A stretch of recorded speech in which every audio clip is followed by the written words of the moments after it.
I want for Christmas is my two front teeth. Season's greetings once again. I'm Peter Saturday, and you're watching Universal Dork. Yes, we're getting so close to Christmas now. By the time you watch this video, or maybe see it, it probably will be Christmas or even after. But I consider Christmas time to be, all of December, and then a lot of people think that Christmas ends after the 25th. It doesn't. That time period between the 25th and New Year's is full on prime Christmas viewing. It's nice to keep that Christmas spirit going, and today I've got a movie that I think is a real gem that has been overlooked for so many years by so many people, including myself. So, this film from 2006, Two Front Teeth. So at one point in time, I kind of got a little bit tired of watching the same old Christmas viewing and being a big fan of weird Christmas stuff and just weird movies in general and horror stuff and fantasy and sci-fi. I always had a big interest in movies that took place on Christmas and were just a little offbeat, and stuff actually that was released before we got this holiday horror boom. Pretty much ever since Krampus was put in the theaters, we've now got everyone pumping out Christmas stuff all over the streaming services, all of this sort of shoddy content out there. A lot of it doesn't feel to me like it's got a lot of heart, and now they just don't feel as special as they once did. Well, Two Front Teeth was released in 2006, and that was long before they were pumping out lots of Christmas horror stuff. So this still fits into that category of that offbeat, underseen cult classic that's kind of waiting for a larger audience. 2006 is nearly going to be 20 years in the past, and you can really feel the difference in the style of filmmaking being done even in the 2000s in comparison to what's being put out right now. So way back in 2006, I remember seeing this film on the shelves of the video store, particularly this one in general, Movie Madness. This is one of the best independent video stores, probably one of the only existing ones out there in the entire nation, and it's probably the best one in Portland, and that's a great thing because I frequent that place quite regularly. I love looking around like I used to back when I was a kid or in my teens or 20s or whatever, when you'd go to the video store, grabbing something, popping it in, before looking on your phone or going on Letterboxd or just having everything at your fingertips to stream. So I remember seeing Two Front Teeth over the years sitting on the shelf there, and I never rented it. I'd always kind of look at it and kind of be like, I don't know, this looks a little too chintzy or too cheap. And it is. But finally, curiosity kind of got the best of me. I guess it really comes down to so much time having passed that something from 2006 now feels very fresh. I said, what the hell? Rented it from Movie Madness, and I really couldn't be more pleased with what I saw unfold right in front of me.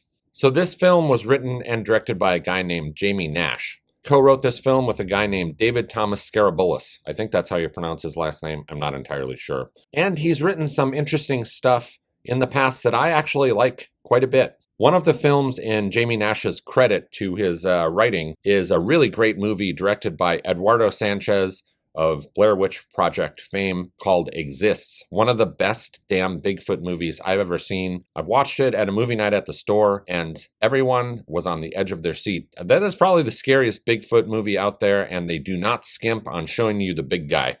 He's in there quite a bit. You see him front and center, and it is a pretty terrifying, really fucking exhilarating horror flick.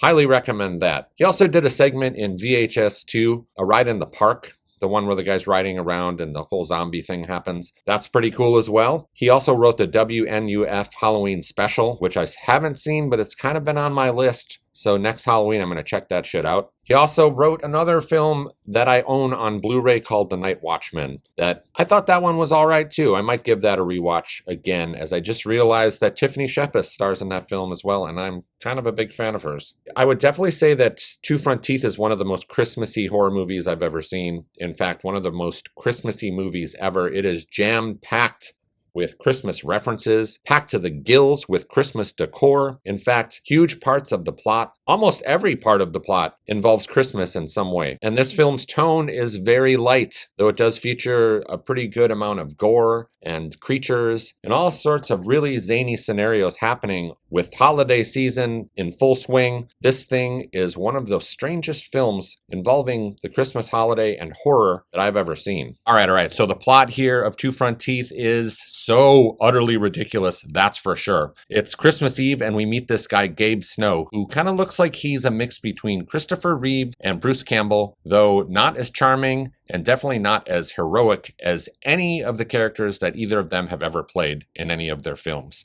But that's by design here, so he is playing exactly who he needs to be, kind of this schlubby guy who works for this tabloid newspaper that's like a few steps below the National Enquirer. It's called the Xmas Files, or the Christmas Files.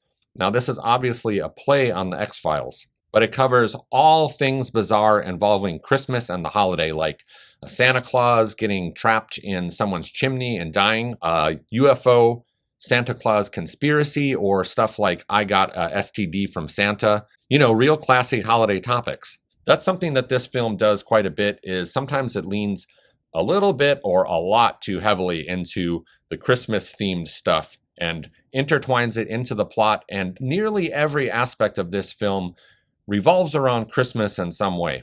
Oh, come on, Gabe. At least have some eggnog. And this guy, Gabe, is completely traumatized by the holiday, which is strange that he would be working for this weird Christmas tabloid. But the sight of Santa Claus, the very sight of him, puts him into a complete panic. There's something in his past that has really emotionally disturbed him.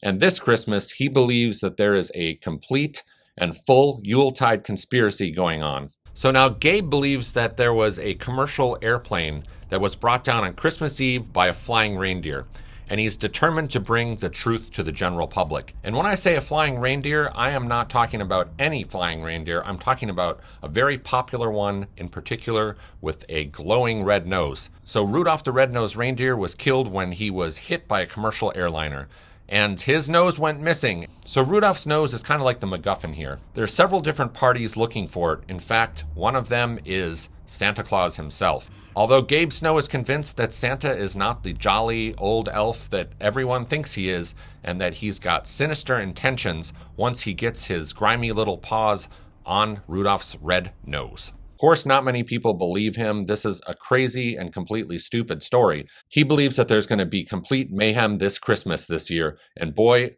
are his instincts correct. So Gabe Snow has got a lot of problems. He's terrified of Christmas and Santa Claus and the imagery of Christmas. And even worse for him, he has a wife that is openly cheating on him at home. Please don't tell me your wife is doing the dirty tango with some retail schmuck in your sacred bed. And that's kind of how the movie opens, is she is in the midst of some hot, steamy, pathetic sex with this total moron. And this total moron, luckily for all of us, we get to witness him killed by a pack of vampire, almost like zombie elves that are dressed in this kind of S&M, kind of black bondage gear or leather or latex. They come into the home and they bite him on the neck, and all hell breaks loose. Gabe rushes home and ends up having to team up with his cheating wife. Now, this is a pretty cool little aspect of this movie because we actually get to see some emotional weight behind these sort of pathetic characters. And this forces them into some pretty interesting scenarios and also leads them to meet some pretty awesome characters along the way. This Creighton Duke style character wearing a cowboy hat. What do they want? Sex. Just shitting you. Should have seen your face. He's kind of like this bounty hunter, and he has got all of the dirt about this commercial airliner. And in fact, he is kind of the key to this entire conspiracy. He knows exactly what's going on. Elves, damn pee-wee sons of bitches. They have to team up with him as well. And things just kind of go off the rails from there in all-out Christmas mayhem. They even make a little attempt at an animated sequence to explain some of the stuff that obviously had budgetary restraints on it. So as you can see here, the plot is indeed quite absurd. But it's not played only just for cheap laughs, though there are plenty of those thrown around, and some of the comedy here doesn't really work all that great, and some of it really does. Some of the comedy is a little bit too on the nose and winking at the camera. Some of these Christmas references where it's clear that Jamie Nash, who wrote the movie, is thinking that he's way more clever than he really is here.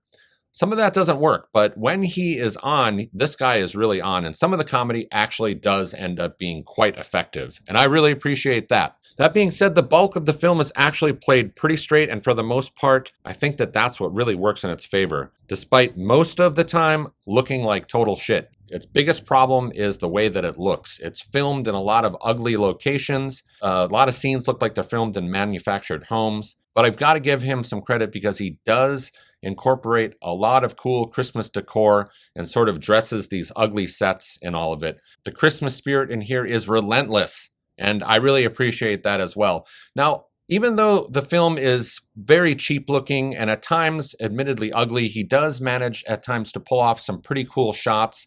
So that's kind of the problem here as well, is kind of how hit or miss he is with his comedy and the set pieces, his lighting, and all of this. But overall, it is hands down undeniable the passion that went into making Two Front Teeth, because you can tell that this was a real labor of love. And at the end of the day, if you like cheap movies like video violence and stuff like that, or even some of the Silent Night, Deadly Night and the cheap looking stuff, SOV, if you're totally down with that, I'm willing to bet that you're really going to appreciate all of the effort that this person put in to make this movie a minor holiday cult classic. And that's exactly what I think it is. There's some interesting backstories that are thrown in here that really hold some emotional weight as well. Attempts at legit character development.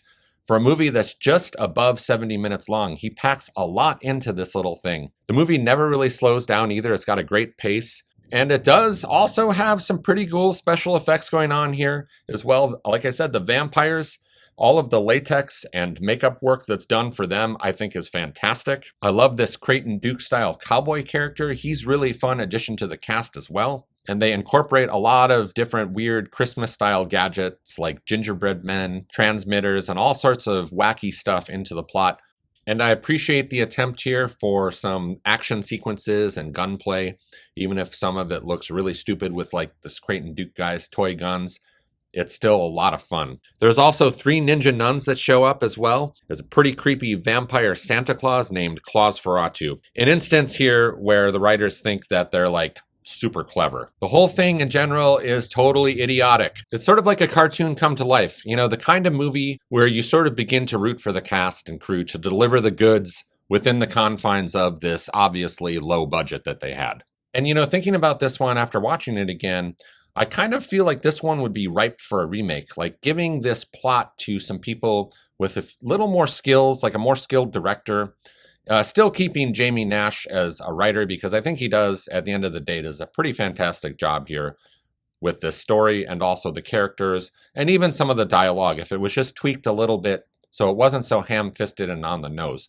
This one could be a really cool remake with a little bigger budget, with a little better choreography, and just gave it a slightly more serious tone. They could really tweak this one into a modern holiday classic. Now, this movie, say if this thing had been made in the 1980s and appeared as is in the way that it is right now, this film would be beloved. But since it was put out in 2006, I think that sort of cheapens it a little bit for people, but I think that this film was produced during a time when people were not doing shit like this, and I really fucking appreciate this passion project. So this movie, highly ambitious, a ton of fun. You got to go into it not expecting that much, and you will not be let down. I think that this movie is definitely worth revisiting every Christmas, because to be honest, this movie just keeps getting better every time I've seen it. I think this is now the 3rd time that I've seen it, and I just continue to like it more and more each time. All right, so have a Merry Christmas, Happy Holidays, or whatever it is that you're celebrating this year. I will see you soon on the other side of 2024. Material